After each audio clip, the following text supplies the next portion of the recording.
찬송가 622장을 부르시겠습니다. 찬송가 622장입니다.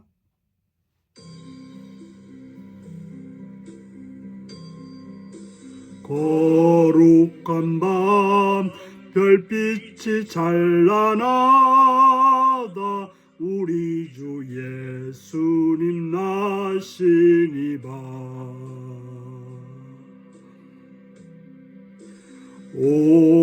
오랫동안 죄악에 얽매여서 헤매던 우리 위에 오셨네. 온 땅이 주의 나신 기뻐하며 희망의 아침 밝아오도다. 무릎 꿇고 천사와 화답하라. 오 거룩한 밤 주님 탄생하신 밤 이 밤 거룩한 밤 거룩한 밤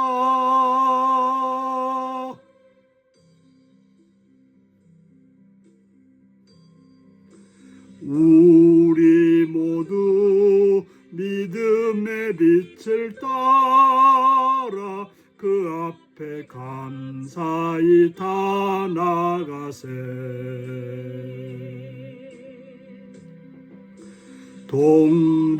동방박사 별빛의 인도 따라 주 나신 베들레헴 찾았네. 만왕의 왕이 이 땅 위에 오셔 우리의 참된 친구 되시네. 우리들의 연약함하신 주님 다 경배하라.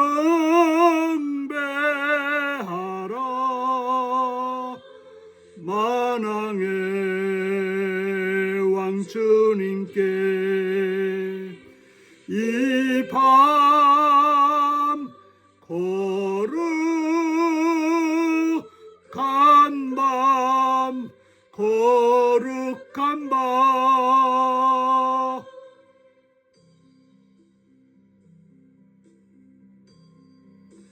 주의 뜻은 사랑과 평화로다.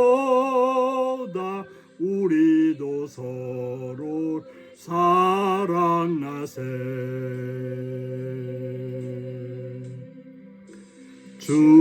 주님께서 사슬을 끊으시니 이 땅의 억눌림이 사라져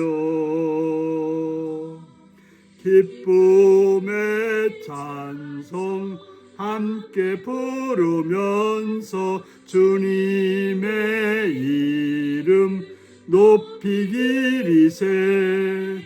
주 예수님 그 이름 영원하리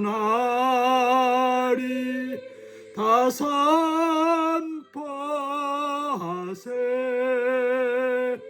주님 크신 능력을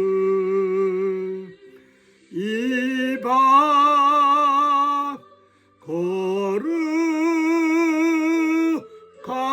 밤 거룩한 밤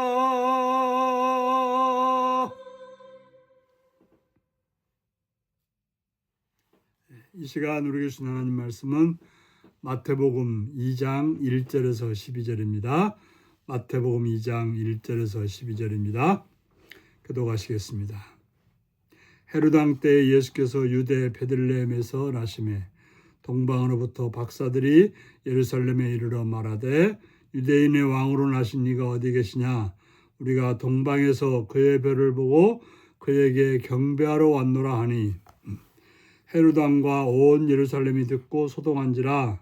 왕이 모든 대상과 백성의 서기관들을 모아 그리스도가 어디서 나겠느냐 물으니 이르되 유대 베들레헴이 오니 이는 선지자로 이렇게 기록된 바 또 유대 땅 베들레헴아 너는 유대의 고을 중에서 가장 작지 아니하도다.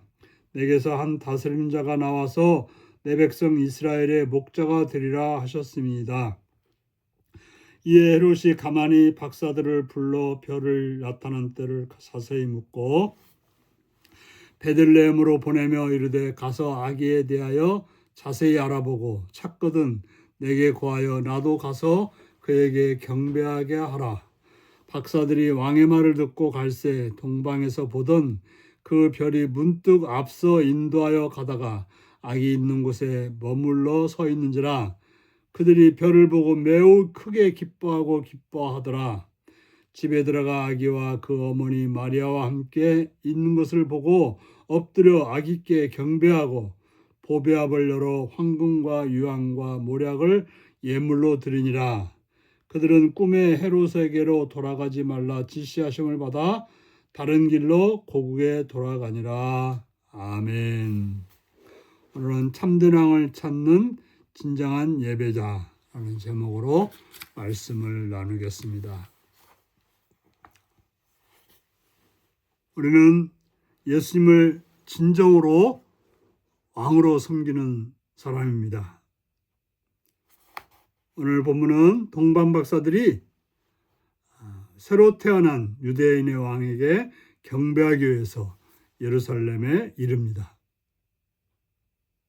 단지 유대인의 왕 넘어서 만왕의 왕이기 때문에 동방에서 그렇게 경배하러 왔던 것입니다. 그래서 그는 왕에게 찾아가서 그 왕이 어디서 태어났느냐라고 물었던 것입니다. 영원히 왕이 되고 싶어 했던 헤롯은 다른 왕이 태어났다는 말을 듣고 두려움을 가지고 그 왕권을 지키기 위해서 계략을 동원합니다. 그런데 그 계략에 누구를 동원하고 있습니까? 바로 대제사장과 서기관입니다. 본래 대상은 아론의 자손에게서 계승하고 있었던 것입니다. 그런데 헤롯은 자기가 원하는 자를 대상으로 임명하는 그런 지명제로 바꿔버렸습니다. 그래서 대상들은 헤롯에게 눈치를 보는 그런 사람들이었고 서기관들도 마찬가지로 그러했던 것입니다.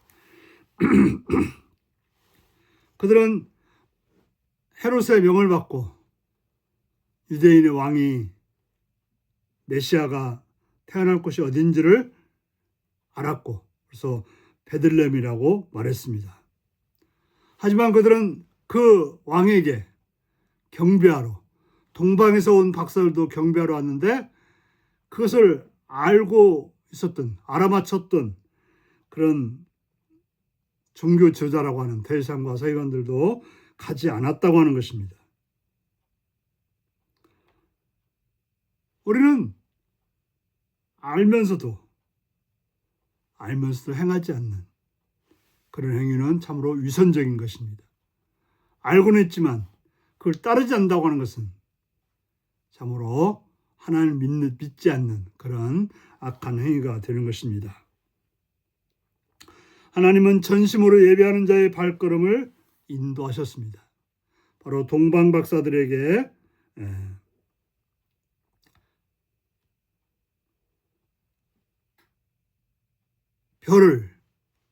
별을 보고 오게 했고 그 별이 베들레헴에 머물러 서 있는 것을 보고 그곳에 가서 경배를 했던 것입니다. 하지만 헤롯은 뭐라고 합니까? 그 만왕의 왕으로 오실 그 아기를 찾거든 나도 가서 경배하게 알려달라고 말합니다. 거짓말이었죠. 거짓말이었죠. 바로 그것은 아기를 죽이고자 하는, 그래서 자기의 권력을 유지하고자 하는 그런 계략이었던 것입니다. 박사들은 베들레헴에 가서 아기 예수를 발견하고 큰 기쁨으로 그분께 경배하였습니다. 그런데 하나님께서 천사를 통해서 헤롯에게 가서 그 사실을 말하지 말고 다른 데로 가라고 다른 지시를 받습니다. 결국 그들은 헤롯의 지시를 따르기보다는 하나님의 말씀을 듣고 고국으로 그냥 돌아갔던 것입니다. 바로 성경 박사들은 두 가지의 지시를 들었습니다. 이 땅의 왕인 헤롯의 지시를 들었고 또 하나는 하나님의 지시를 들었던 것입니다. 왕으로 오신 아기 예수님께 전심으로 경배한 박사들은 헤롯의 지시가 아닌 하나님의 지시를 따랐던 것입니다. 우리는 세상의 왕의 지시가 아닌 하나님의 지시를 따라 살아가는 자들입니다. 세상의 왕이 우리를 두렵게 한다 할지라도 우리는 그걸 넘어서 하나님의 지시를 따르고 하나님께 경배하는 그런 삶을 오늘도 사시기를 바랍니다. 기도하시겠습니다. 자비의 주님의 이름을 찬양하며 감사드립니다. 이 시간도 사랑해 주셔서 주의 말씀을 듣게 하시니 감사합니다. 하나님의 명령을 따르기를 우선했던 동방박사처럼 세상의 두려움이 아닌 하나님에 대한 두려움으로 살아가는 삶이 되게 하여 주옵소서. 자비의 주님, 예루살렘의 사람들은 아기 예수님이 어디에 태어난 줄을 알면서도 경배하러 가지 않았던 것입니다. 주님, 우리들로 하여금 아는 것으로 행하는, 말씀을 듣고 행하는, 말씀을 알고 실천하는 삶으로 오늘도 살게 하여 주옵소서. 예수님의 이름으로 기도드리옵나이다. 아멘. 하늘에 계신 우리 아버지의 이름을 거룩하게 하시며 아버지의 나라가 오게 하시며 아버지의 뜻이 하늘에서와 같이 땅에서도 이루어지게 하소서. 오늘 우리에게 일용할 양식을 주시고 우리가 우리에게 잘못한 사람을 용서하여 준 것 같이 우리 죄를 용서하여 주시고 우리를 시험에 빠지지 않게 하시고 악에서 구하소서. 나라와 권능과 영광이 영원히 아버지의 것입니다. 아멘. 말씀 묵상입니다. 멀리 동방에서 박사들이 예루살렘에 온 이유는 무엇인가요? 나는 예수님에 관해 아는 데서 그치지나요? 왕이신 그분께 경배하기 위해 나아가나요? 헤롯의 지시와 하나님의 지시 중 동방 박사들은 어느 지시를 따랐나요? 상반된 선택의 기로에서 내가 우선시할 것은 무엇인가요? 우리 이 말씀을 묵상하시며 하나님의 말씀을 따라서 하나님의 뜻에 따라서 행동하는 복된 여러분들이 되시기 바랍니다. 샬롬.